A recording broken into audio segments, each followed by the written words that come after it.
un milieu professionnel.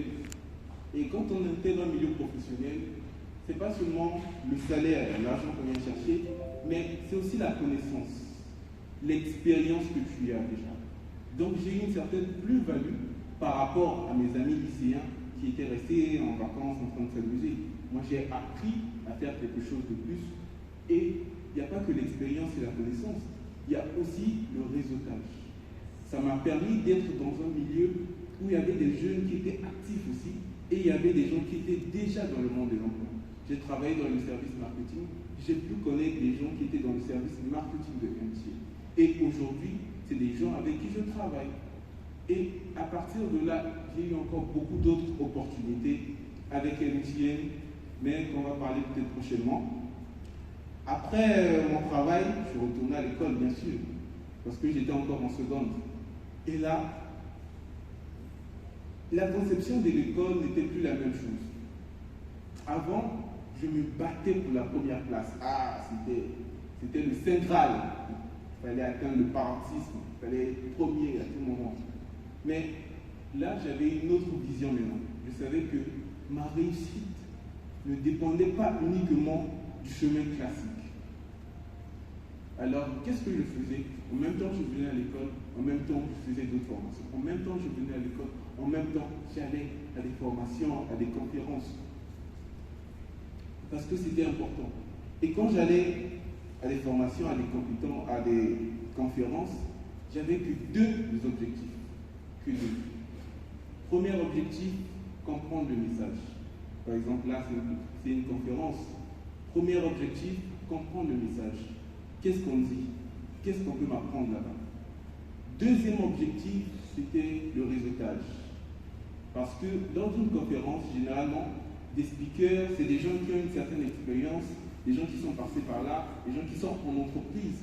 Donc, si je n'allais pas à des conférences, je n'allais pas les croiser. Je ne peux pas aller à MTN, je dis, bon, aujourd'hui je veux croiser la responsable marketing. Elle ne va pas me recevoir. Or que dans une conférence, les gens sont beaucoup plus free, libres, accessibles. Donc tu peux les parler, tu peux garder contact. Et c'est ça que je faisais. Aller à des conférences, apprendre, comprendre le message et surtout le réseautage. Surtout le réseautage parce que c'est primordial. C'est très important. Aujourd'hui, même dans les recrutements, ça se fait beaucoup plus par recommandation que par des offres d'emploi. Et pour être recommandé, tout part du réseautage également. J'étais au lycée, j'avais des gens qui décourageaient toujours, mais bon, je cherchais toujours à comprendre de nouvelles choses. Et lors d'une conférence, c'était une conférence sur le MLM, les gens du MLM nous invitent tout le temps à des conférences. Je suis parti et il y avait un gars qui a parlé de ce livre. Et j'ai retenu ce livre-là, Père riche, Père pauvre. Ce que les riches enseignent à leurs enfants à propos de l'argent, ce que les pauvres, les parents pauvres ne le font pas, et la classe moyenne ne le font pas. J'ai compris que mes parents, qui n'étaient pas riches, ne pouvaient pas m'enseigner certaines choses. Et vous aussi, dans l'écosystème où vous êtes, il y a certaines personnes qui ne peuvent pas vous enseigner certaines choses. Et là, il faudrait sortir. Aller chercher la connaissance, sortir de votre environnement, sortir de votre écosystème et comme on dit, sortir de votre zone de confort, aller apprendre, aller résoudre. Et ce qui m'a vraiment captivé dans ce livre, c'était quand l'auteur parlait du cadran du cash flow.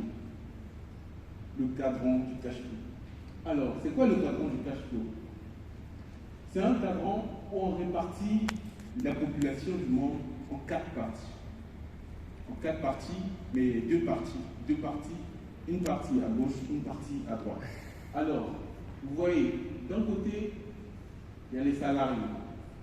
Un salarié, c'est une personne qui travaille pour une entreprise privée ou publique et qui, à la fin, a son salaire. Le salarié échange son temps contre de l'argent. C'est comme vos parents, la majorité des parents ici.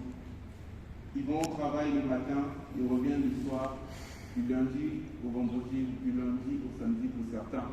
Qu'est-ce qu'ils font? ils échangent leur temps contre de l'argent. Parce que s'ils vont pas au travail, ils seront virés, ils seront renvoyés, ou encore certains, ça sera retranché dans leur salaire.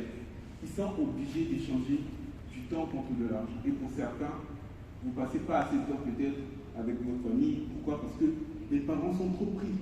Ils doivent aller travailler pour apporter de l'argent. Ils n'ont pas le temps de tout le temps rester là avec les enfants. Et moi, je me disais non. Moi, je veux vraiment passer du temps avec ma famille. Et pour ça, je ne pourrais pas rester à vie salariée. Et il y a une statistique importante aussi en bas.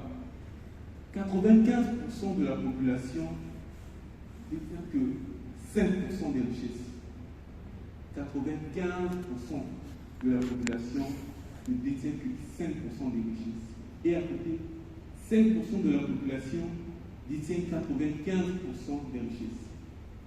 Pour essayer d'illustrer ça simplement, ça veut dire que, par exemple, nous quatre ici, ça veut dire que si l'argent du monde, c'est 100 milliards, les quatre ici, on a 95 milliards que 4 personnes, pour 4 personnes. Et vous tous là, vous n'avez que 5 milliards. Vous voyez la différence? C'est énorme. C'est énorme. Et puis, il y a les indépendants. Les indépendants, c'est des auto-employés, des personnes qui travaillent pour leur propre compte. Mais ce n'est pas forcément des entrepreneurs. Un indépendant, c'est par exemple un juriste qui a son cabinet et il consulte les gens, vous connaissez le travail des juristes, ou encore un médecin qui a une clinique, il consulte les gens et tout, ou encore un boutiquier, ou celui qui a un magasin. Qu'est-ce qu'il fait? Lui aussi, il échange son temps contre de l'argent. Mais lui, il est beaucoup plus libre que le salarié, parce que lui, il peut se décider, aujourd'hui je ne travaille pas, le point de semaine je ne travaille pas, il ferme sa boutique, il n'a pas de compte à rendre à quelqu'un, parce qu'il travaille pour son propre compte. Mais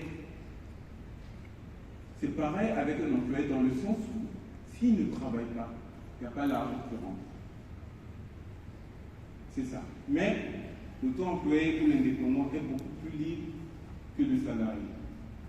Et après, il y a maintenant ceux qui sont du côté droit, les riches, les businessmen. Voilà. Le premier en haut, c'est le propriétaire d'affaires. Le propriétaire d'affaires, c'est l'entrepreneur, le businessman. Ça, c'est une personne qui met en place un système et après, qu'il soit là ou pas, le système tourne et après, il a des revenus. Donc, il y a des gens qui travaillent. Donc, même si